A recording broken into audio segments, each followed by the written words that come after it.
অনেক দিন পরে আবার একটা রান্নার ভিডিও নিয়ে আসলাম।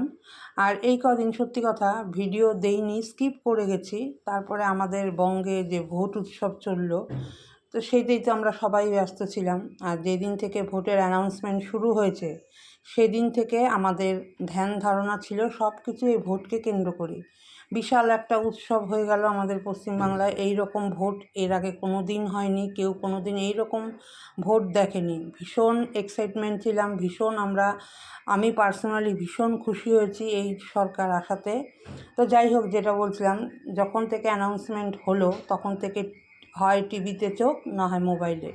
আর মোবাইলে দেখছি সব ট্রেন্ডিংটাই চলছে ভোটকে নিয়ে। ভোটকে কেন্দ্র করে ভিডিও হচ্ছে বিভিন্ন ধরনের, রিলস হচ্ছে।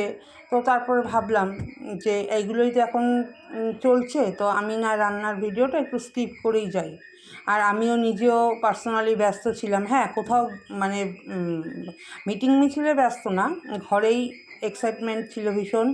আনন্দ করেছি, মজা করেছি। সত্যি কথা বলতে এই সরকার আসাতে আমি পার্সোনালভাবে ভীষণ আনন্দ পেয়েছি, ভীষণ খুশি হয়েছি। শুধু আমি না, আমার মতন সারা পশ্চিমবঙ্গবাসী খুব খুব মানে শান্তি পেয়েছে, যাকে এক কথায় বলে। তো তারপরে যাই হোক, যেটা বলছিলাম, যে এই ভোট উৎসব যখন থেকে অ্যানাউন্সমেন্ট শুরু হলো তখন থেকেই তো কোন প্রার্থী কোথায় দাঁড়াবে, কোন প্রার্থী কবে কোথায় আসছে। তারপরে সবচেয়ে বড় কথা, আমাদের মোদিজি, আমাদের অমিত শাহ আমাদের কলকাতায় সব জায়গায় এত রোড শো করে গেল, এত উৎসবের মতন একটা অনুষ্ঠান হলো। সত্যি দুর্গাপূজার যে উৎসব, সেই রকম উৎসব কিন্তু আমাদের এই বঙ্গে এবার ভোট উৎসবে হয়েছে।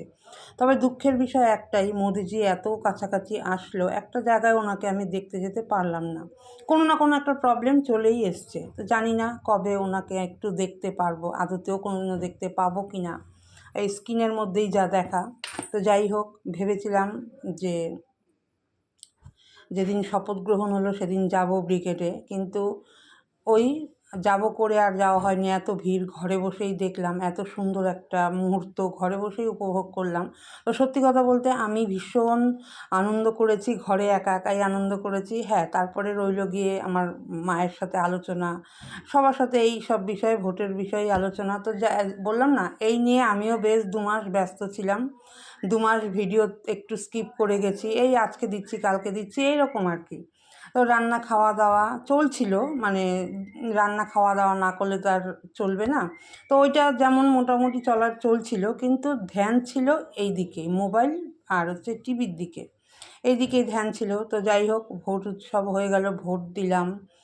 তারপরে হচ্ছে মন্ত্রিসভাও গঠন হয়ে গেল। তারপরে আরেকটা, যত পরিযায়ী শ্রমিকরা ছিল বাইরে, তারা এবার প্রত্যেকে এসে ভোট দিয়েছে। দেখো, এতটাই এবার একটা এক্সাইটমেন্ট ছিল সবার মধ্যে যে পরিবর্তন একটা দরকার, তো সেটাই হয়েছে।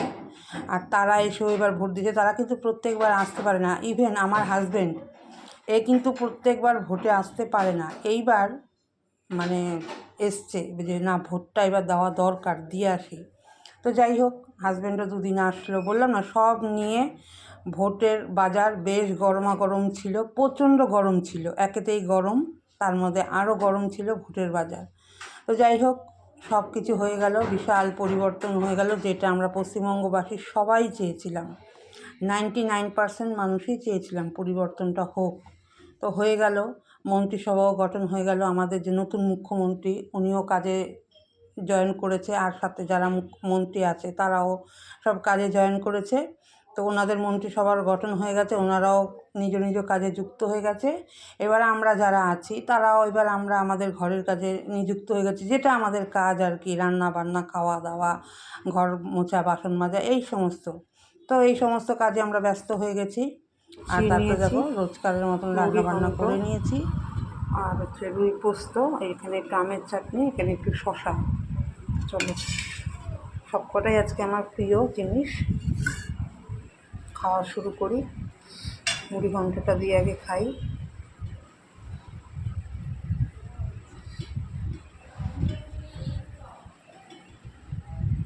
মুড়ি ঘন্টটা শুধু শুধুও ভালো লাগে। যদি রোজকারের মতন রান্না বান্না করে নিয়েছি, আর আজকে 2টো পদই ছিল আমার খুব ফেভারিট। আর মুড়ি ঘন্টটা এত ভালো হয়েছিল, খাওয়ার পরে ভয়েস ওভার দিচ্ছি তো তাই বলতে